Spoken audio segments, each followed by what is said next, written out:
Well, a pilot shortage that's part of the problem too. Here in the Valley, there are several flight schools with hundreds of pilots in training. But for some would-be pilots, financial barriers can keep them out of the cockpit. But now there's a new push to make loans affordable or available to get more students in the air. So on your side, Susan Campbell joining us now with us. Good morning. Yeah, it makes you want to go travel, right? Yeah. Boy. So pilots can make a great living, but the cost to become a commercial pilot is pricey. It could be $70,000 or more. I'm checking my lights here. Hannah Jacobson had a career as a flight attendant. She loved it. Finished my instrument rating already, currently working on my commercial. But becoming a commercial pilot is the dream for this single mom.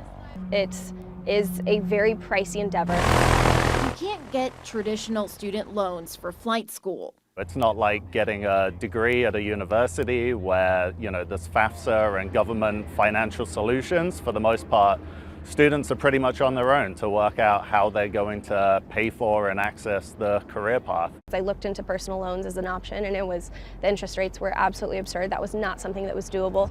Hannah landed at AeroGuard Flight Training Center in Phoenix. The school has a new tuition partnership with Meritize that allows pilots in training to qualify for merit-based financing. The goal is to break down financial barriers to get more pilots in the air as demand for air travel grows and pilots retire.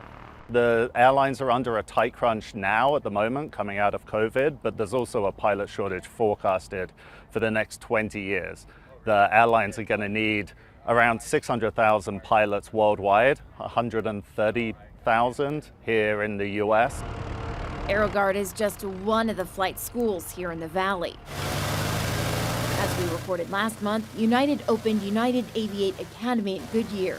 The airline is the only major U.S. carrier to own its own flight training school. We look at the growth that we expect in this industry over the next couple of decades. We are doing the math and we're realizing that the math isn't adding up the way we need it to. And so we are going out and doing what we need to do to make sure that we have a steady flow of pilots into United Airlines for decades to come.